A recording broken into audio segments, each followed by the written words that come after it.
I got the feeling in my heart that I knew Nick was gone. We have to hand it to the criminal. A conscious effort was made to conceal this crime from everyone. Little did we know how gruesome, how terrifying, how sinister and dark this case was going to become. I can't even believe that somebody could do this to a human being. I don't know if they thought they were outsmarting us. You start questioning, is he really here? He was a control freak, master manipulator. This case never gets solved if it's not for incredible outside-the-box thinking. Nick was missing for a year. That's a lot of time to get rid of a body.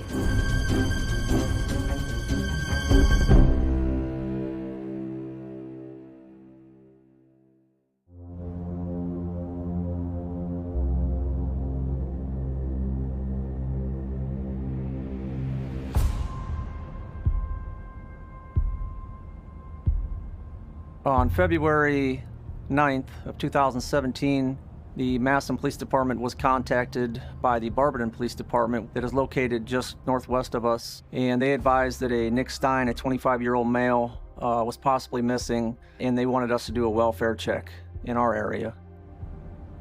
A woman named Paula Klein called the Barberton Police Department almost in an emergency state, believing that Nicholas Stein was missing and possibly harmed.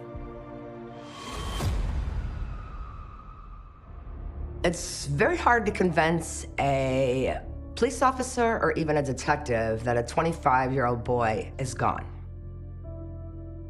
Not that he's ran away, not that he's missing because he wants to be. I'm like, no, you don't understand. I can show you text messages every day. I can show you phone calls every day. Nick was just like my second son. When my son Gunnar got sick with brain cancer, most children, they just walk away because they fear the sick child. But Nick was his biggest fan. Nick kept him laughing, playing video games, hung out with him like he was just a normal kid. He never gave up on Gunnar, who is still alive today, and he's 31 years old. Nick had a heart of gold, would do anything for anybody. We learned Nick came from a challenged background in regards to his family. That being said, probably resilient, looking to do more.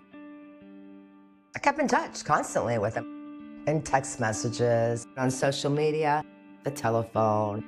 He would always call me for advice, and he struggled with just trying to even find a job in the area. So as an investigator, you first turn to social media, bank accounts, records, phones. All activity had stopped in regards to Nick Stein and his personal life. Nick just disappeared.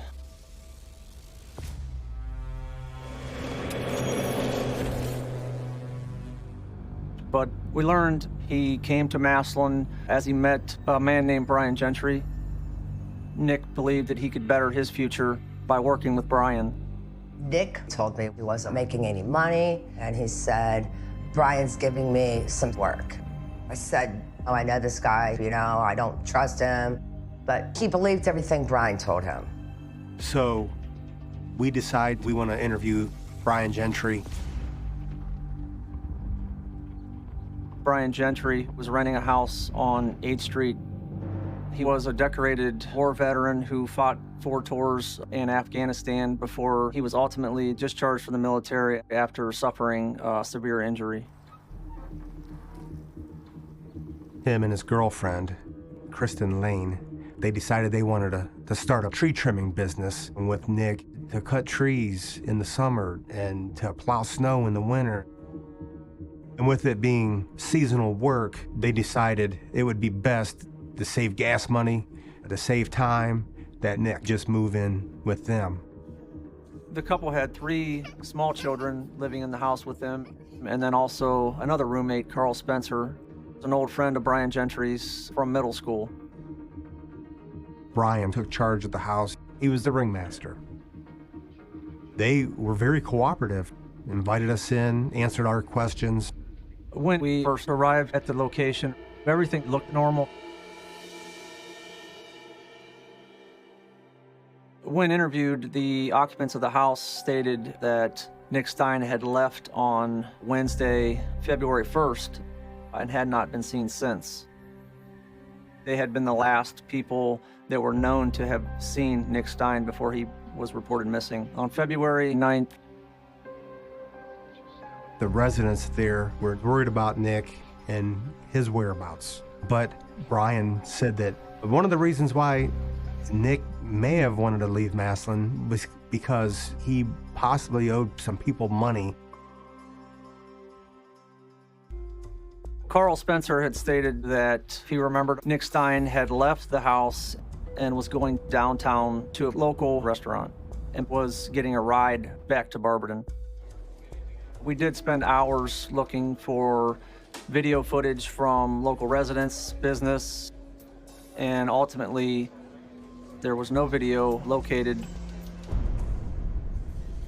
This information provided by Carl Spencer ultimately leads you to question, was he trying to be deceptive and mislead investigators? So Carl was asked to come to the station for further interview. During our interviews, we're looking for potential signs that he already attempting to deceive us, and that deception can run very deep. Have you ever been in someone's home? There for this meeting? Before. It was a one-time murder, like that or something. Cool. As a detective, you're digging deeper into that individual. You're always looking to get to the truth as fast as you can. How was everybody when Nick left? Like, how was the vibes in the house? Well, it seemed okay. They weren't concerned or... See you tell. Okay. Through Carl's interview, investigators found out that the 8th Street address was not your typical residence. There was a lot going on behind the scenes. Apparently, there was an argument, and Nick got upset and left that evening. Do you know what the argument was about? Not fully. I'm assuming it was whatever their relationship was. Like they had some whatever you call that, some threesome? Yeah, threesome. Okay. Carl Spencer said that Brian would allow Nick to have sex with Kristen, but only if they would ask Brian first before they did so. Brian was well aware of the sex triangle. But Nick was such a kind-hearted, lovable person.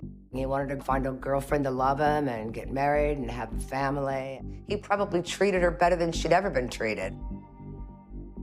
Once we found out about this love triangle, we didn't know what dark alleys this was going to take us into.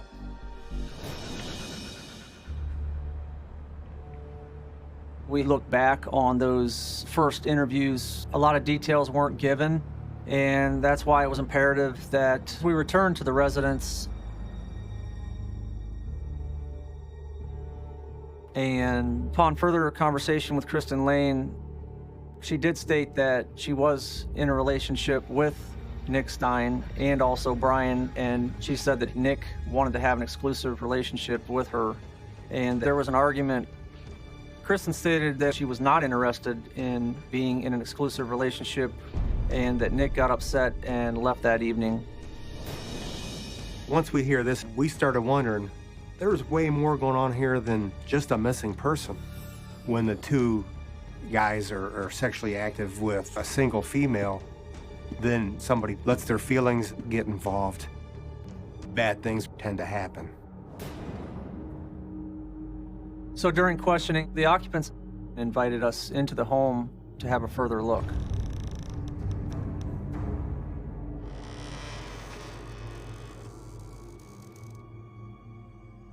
When we went into the basement, we had to climb down a ladder. The stairs were missing.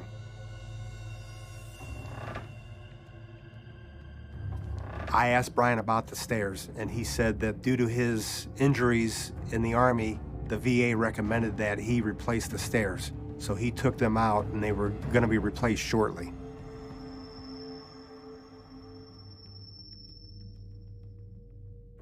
While we're interviewing them, there was a mattress down in the basement that had a stain.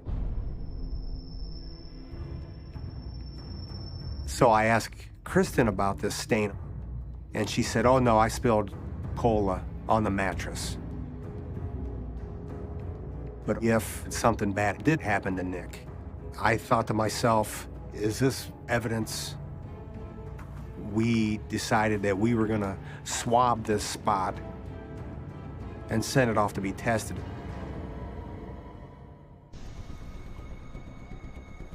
After we left that house on 8th Street, Detective Dasman and I, we looked at each other and thought, where's Nick? I'm gonna find Nick one way or another. Little did we know how horrific this case was going to get.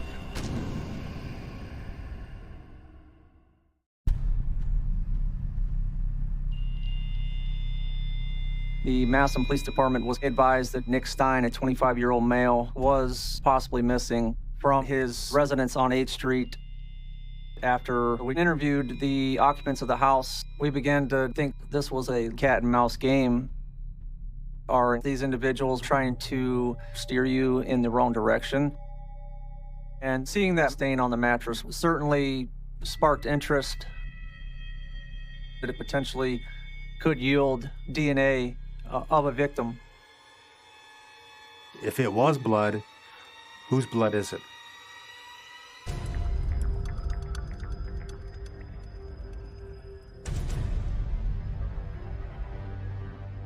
About a week later, we get the information back that it was not human blood, that it was in fact soda that Kristen had spilled on the mattress, just like she told us. Certainly a letdown emotionally, and sometimes you feel like you have to start over at square one. Without a body, we're like, man, where do we go from here? If in fact Brian or Kristen or Carl did do something to Nick Stein, these people went to great extents to conceal any kind of evidence. At that time, Paula Klein is calling, and I felt motivated by wanting to give her answers. Calling Detective Sleuts, he's probably thinking I'm crazy. But I was Nick's voice. I was the only voice Nick had. Nick's father passed away in 2008. And then after that, his mother struggled to get on her feet and make it because she hadn't worked for a few years. And it was just him and his brother. So I was like Nick's second mom. My main goal was to find Nick, and I was adamant about it. I just wouldn't let Detective Sleuts stop.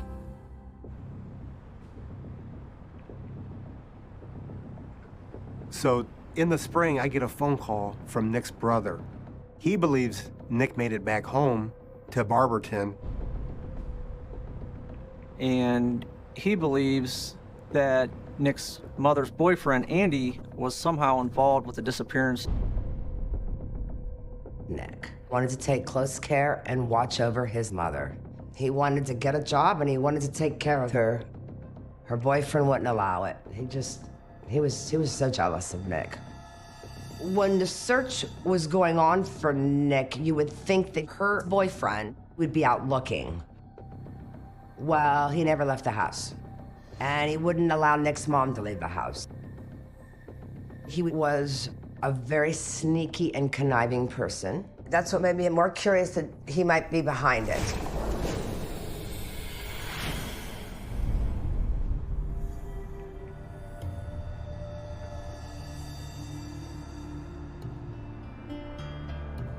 I asked Nick's brother to meet me at a local ice cream shop in Massillon. He hands me 3 pieces of paper he just found that he claims that his mom's boyfriend wrote out and it had some very disturbing comments. There was one passage that was very disturbing, and it was quoted, "My name will be spoken of and feared for generations. I will bury this bloody crime deep within the earth."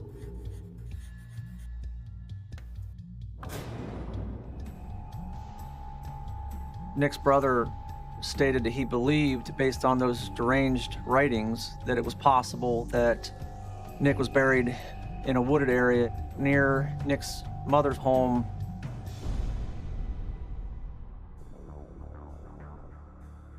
We then decided to speak to the boyfriend, Andy, and he just said he had a lot going on in his life. He was a dark person and just put things to paper, but those writings were unrelated to the incident that we were investigating. Even so, we wanted to focus more on Mom's boyfriend.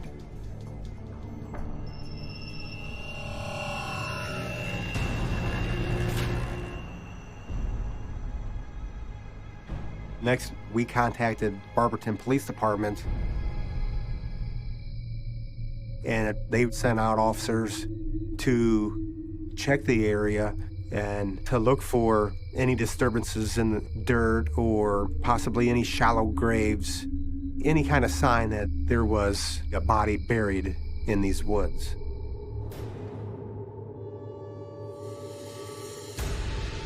It's months since anybody's heard from Nick. About this time, we start looking into Nick's disappearance, of not being a missing person, but more of a possible homicide. We try to determine, where's he buried? Whoever was responsible, they're trying to get away with murder.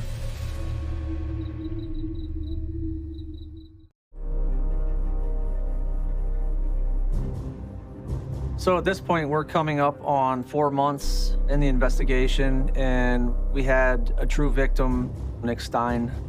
Friends and family wanted answers. If Nick's mother's boyfriend, Andy, had committed a crime, it's our job to figure out what his involvement was. We felt like maybe there could be something in those woods in Barberton that could help us solve this case. But you have a lot of ground to cover, you have foliage, you have the lack of witnesses in that area. So it's very difficult to certainly find what you were looking for. Barberton Police Department sent out officers to check the area, and they were unable to find anything. So that's another dead end.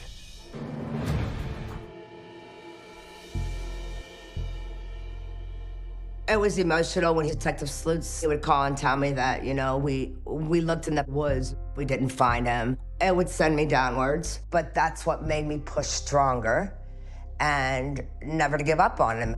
I even asked my mother, who was 72 years old, if she would go around and look in the wooded areas around Barberton. My mother would look and find stuff and send me up pictures and ask me if that was Nick's clothing, Nick's shirts, Nick's shoes. And it never was. As a police officer, you hit those lows that you go, am I looking in the right direction? If this is a homicide, the people responsible for this went to great lengths to cover this up. So in the law, there's a concept called corpus delicti, and it means body of the crime. Ultimately, what that means is you have to have more than just words itself or just the claim itself. You have to have tangible evidence that is found, whether it be circumstantial, concrete, or testimonial, and we just didn't have that. So now we're in the middle of summer.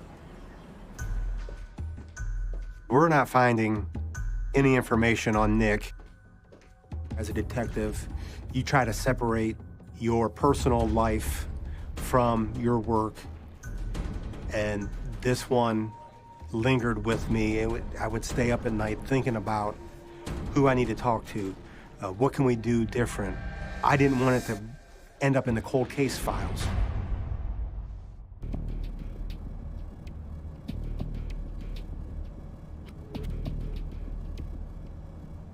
Then we were made aware that Nick's roommate, Brian Gentry, was arrested for receiving stolen property and sent to prison.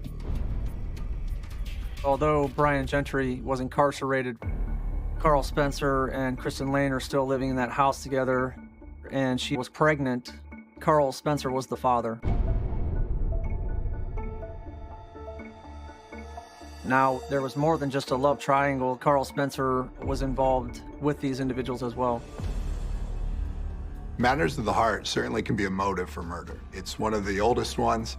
If not for greed and money, then love, lust, revenge, or hate. But at this stage in the case, we knew that there was no proof that a crime had been committed without a body.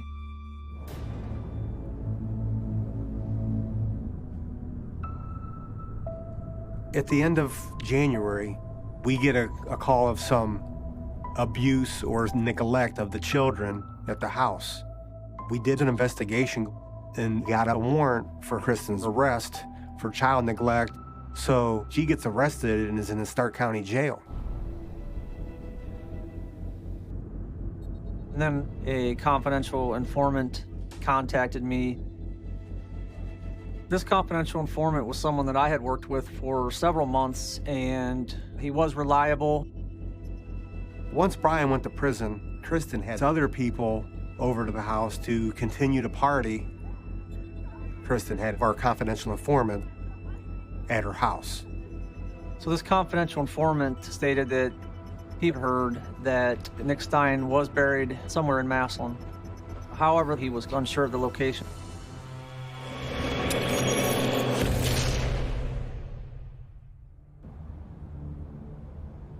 There are certainly moments as an investigator where you feel that what you've been working on has changed, the mood has changed, it is sinister, and you want to reveal what that is. We knew that we had to go back to that common ground, and that common ground was 8th Street on the southwest side of Massillon. We go to the house. Carl's moved out. The homeowner is at this house, and we explained to him that there's an investigation going on, and nobody's heard from Nick Stein for a year. While speaking with the landlord, his son emerged with a black box. As we opened that black box, we found the ashes of a human body. So I look at this box and I think, where's the name at on this box? Could this be Nick?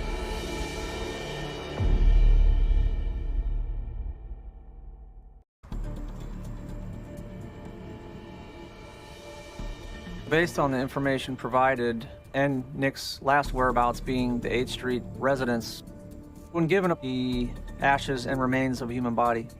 At the time, the obvious question was, who was this? Where did these come from?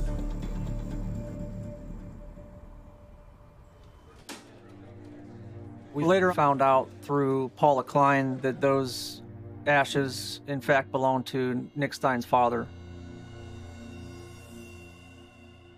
Nick's father tragically took his own life when Nick was 17 years of age. And from then on, Nick struggled with trying to find the man that he wanted to grow up to be. His father guidance was no longer there. I knew at that point that Nick was no longer with us here on Earth. I knew that Nick would never leave his father's ashes behind. But I kept saying, keep up the fight, never give up.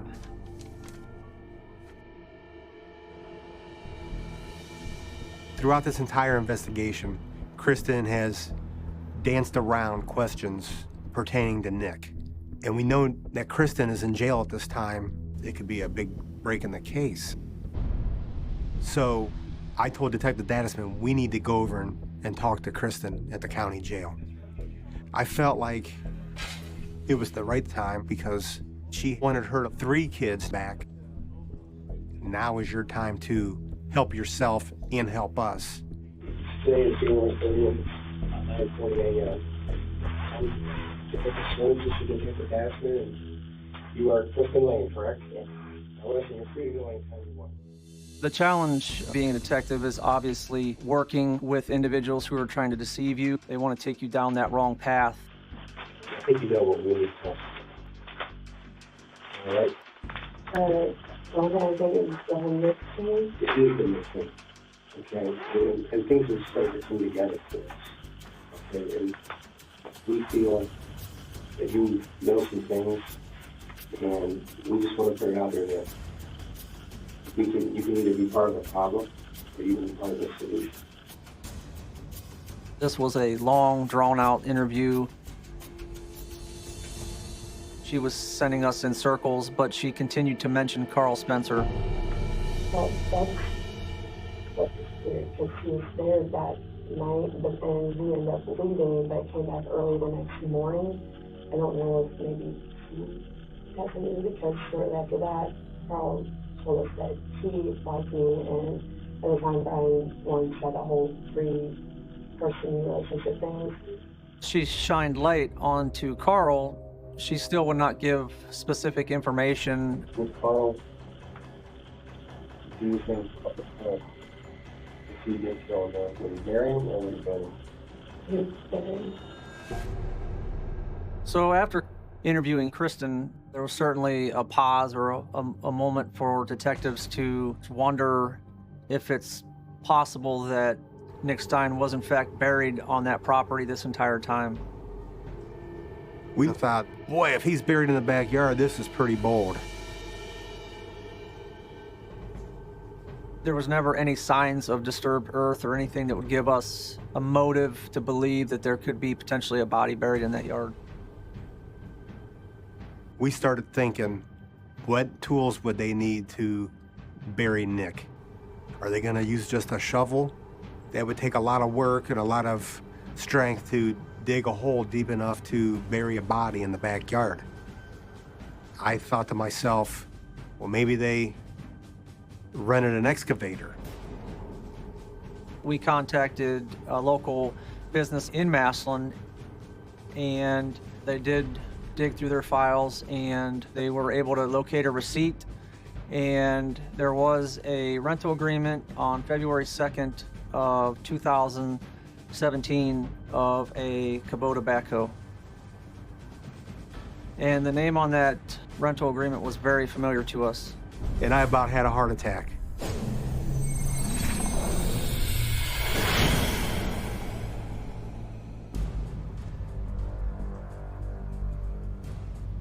The receipt provided to us by the manager did in fact say Brian Gentry. And he then provided us a driver's license. And on that driver's license, the picture was Carl Spencer. Our prime suspects in Nick's disappearance clearly become Carl Spencer and Brian Gentry.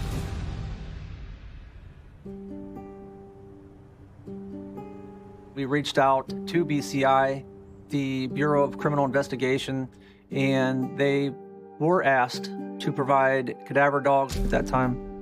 We arrived at the residence to ultimately start digging in that backyard.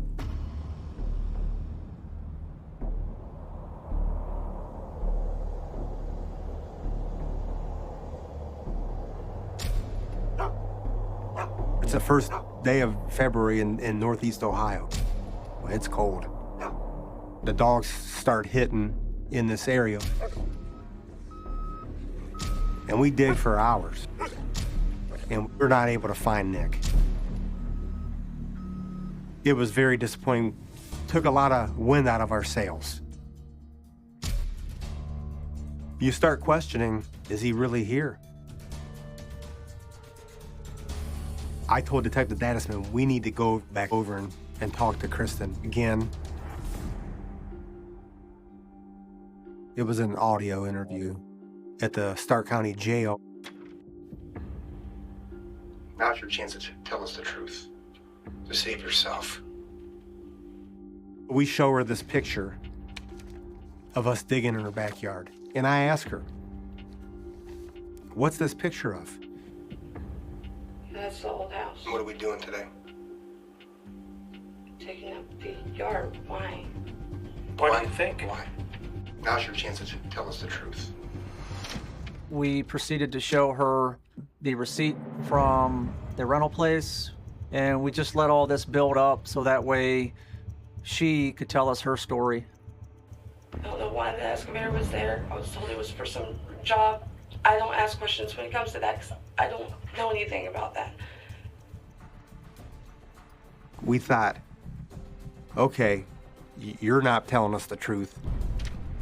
So I take out this piece of note paper and I draw a diagram of their backyard. I'm gonna do my best artwork here.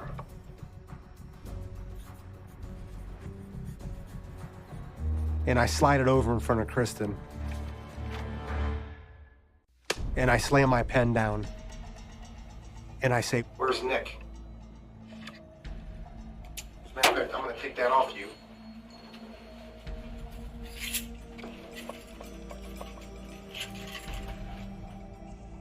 And she looks at me. She picks up the pen and she hesitates. And she circles right near this cement pad. After she draws this circle, I tell her, I want you to write in that circle what's there. And she looks at me and she looks down and she proceeds. And it's like darn near in slow motion because of the excitement that I'm feeling inside. So she writes the N, she writes the I, she makes the C. And I'm thinking, hurry up and write that K. And she makes the K. And it was just silence in this interview room. And inside I'm thinking, holy shit, she just told us where Nick is.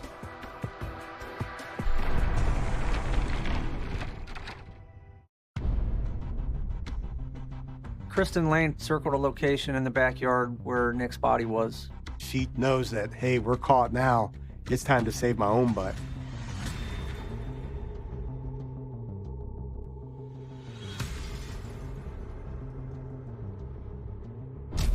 We had enough probable cause to take a second dig in the backyard. As we dug further into the ground, there was a point where an odor had rised into the air, and there was a black box that was barely visible that had been cracked by the excavator. The coroner investigator jumps down and looks in this hole, and he goes, there's skeletal remains in there. We were also able to determine that they encased his body in cement within that box, which hampered our investigation the day before with the cadaver dogs being encased in cement. This odor of a decomposing body isn't as strong. It was a feeling of great relief that we had found what we were looking for, although we had not confirmed that it was Nick Stein yet.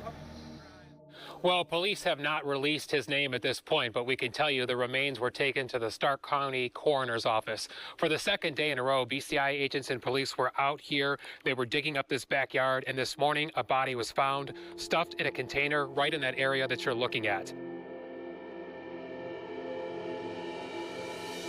The next day, Detective Danisman and I went to the autopsy, seeing this body folded up, basically, and encased in this cube of cement. It was horrifying to see. As the coroner's chiseling the cement away from the body, I thought to myself, nobody deserves to die like this. I mean, there's no other way to describe it except for pure evil.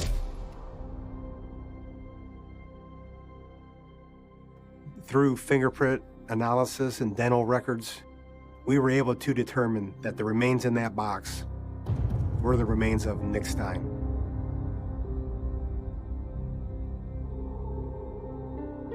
One detective sleuths called me the morning before they were going in for the last dig. And I knew that I couldn't be there. And I knew that Nick's family wouldn't be there. But that was probably my lowest point, where I couldn't be there when they finally found him.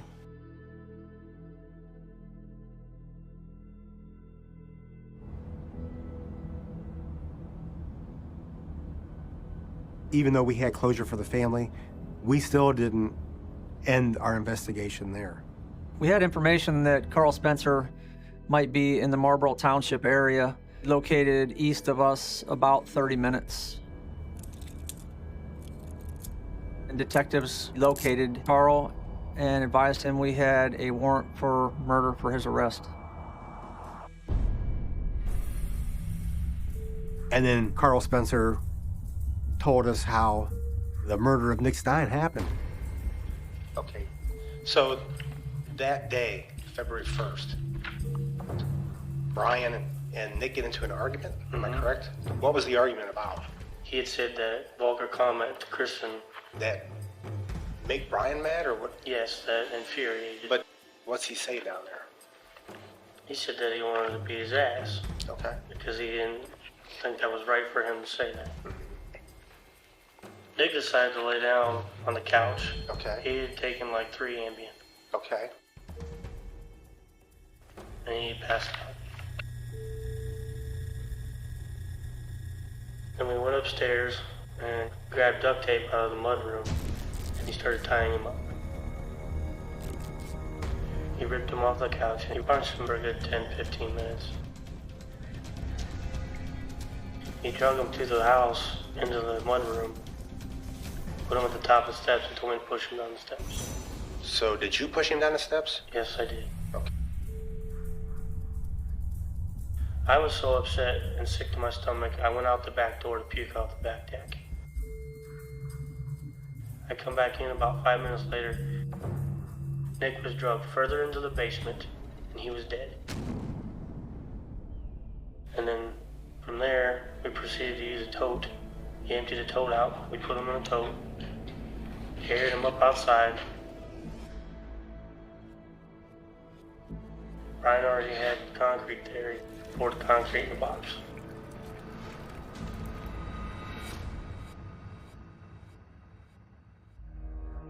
Ultimately, the 3 individuals pled guilty as opposed to having trials for their guilt or innocence.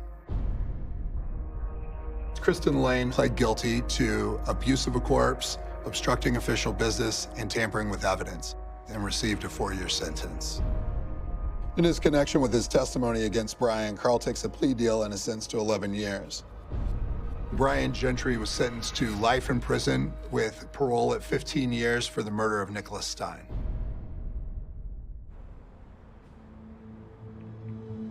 Sometimes in our profession, we have to hand it to the criminal. Where Nick was buried was not corroborated by the dogs, and particularly because he was encased in cement and 8 feet below in February. And Brian Gentry has a background in landscaping and heavy machinery, and he hit Nick in an unwitting neighborhood in an unwitting town. He made a conscious effort to hide this body in plain sight. Quite honestly, he may never have been found if but for some incredible outside-the-box thinking.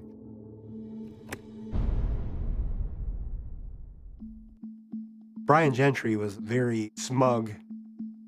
Felt like he was a little more intelligent than detectives were. You know, it motivated me more. It's like, okay, I'm gonna figure this out and you're going to prison for it.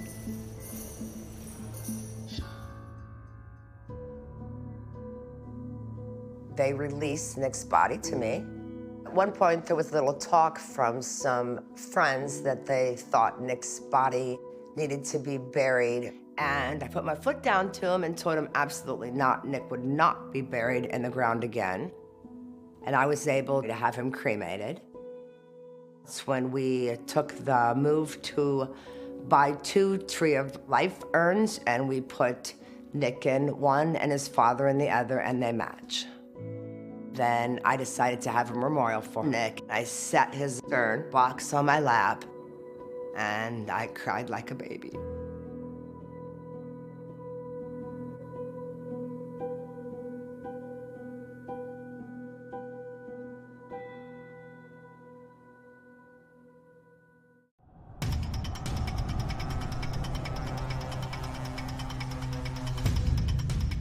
Kid comes up missing. You're scared, you're worried. No one would have believed that anyone would have gone to such lengths to hide a body. There aren't words that can describe that feeling.